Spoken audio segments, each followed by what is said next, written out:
I'm half Yakut. My mother is Russian, and I grew up with my parents in a big city. But my grandfather on my father's side, he's something else. A born hunter.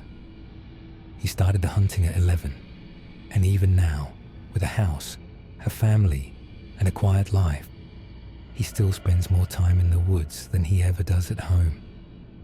About a year and a half ago, I went to visit them in July. On the way there, I got a call.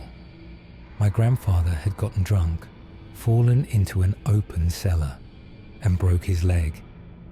While he was stuck in the hospital 150 kilometers away, I stayed behind with my grandmother.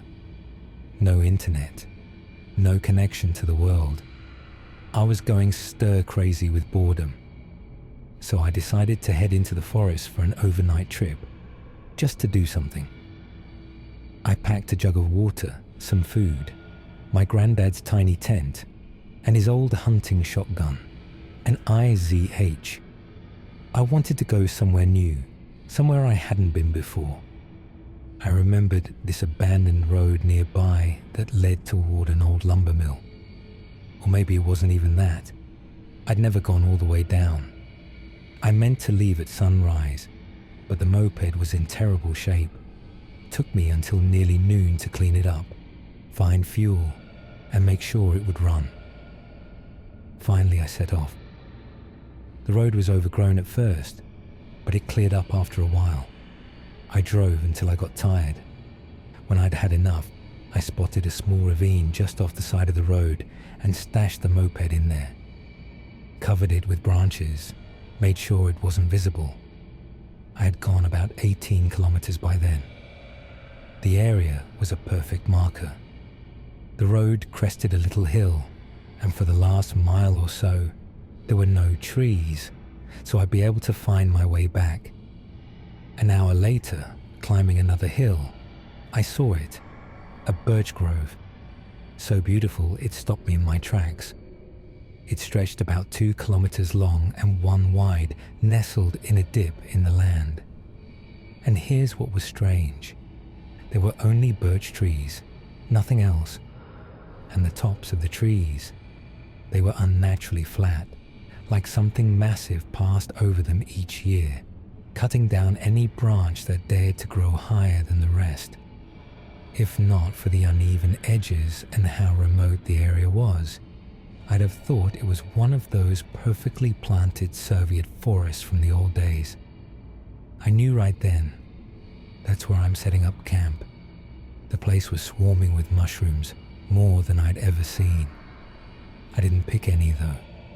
Didn't want to risk grabbing something poisonous. But I marked the spot. I'd come back for them with someone else. After a while, I noticed something odd. I'd been walking a long time, maybe 1.5 of the 2 kilometers across the grove, and I hadn't seen a single animal.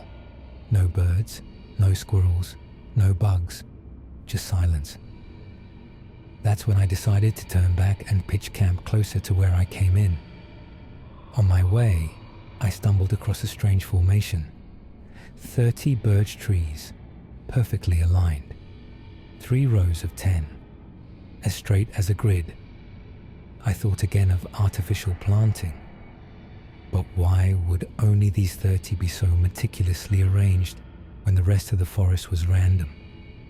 Then I heard it, a stream, or maybe a spring. I looked around, trying to find the source of the sound, but there was no water anywhere. I spent 2 minutes circling the trees, listening, but saw nothing. Maybe it was underground, I figured. Just groundwater trickling through the dirt. And then I saw her. She was beautiful. I don't believe in perfection, but she came damn close. Light blue dress, sandals, a bracelet I couldn't place, Slavic features, definitely not Yakut. She stepped out from behind a tree and said, "Hello." Then she told me her name. I gave her mine. She asked what I was doing out here. I told her I came to relax. She laughed, asked if I was alone. I said I was. Then she asked if I'd run away from home and laughed again. I told her no, that my grandparents knew where I was. That was a lie. Then she said, "So your family knows you're here?" "Yeah," I said. "My grandma and grandpa know." She smiled again and said she had to go.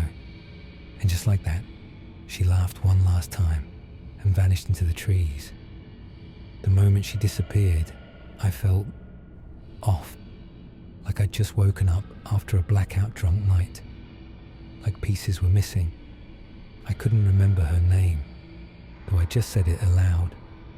I couldn't remember why I lied about my grandparents. And what was she even doing out here with no gear, no food, no bag? Or was she even real? I told myself I was imagining things, kept walking, mood ruined. Eventually, I picked a place, set up my tent, made a fire, ate some canned stew, and started to relax. But then she came back. I should have been scared. I should have asked questions.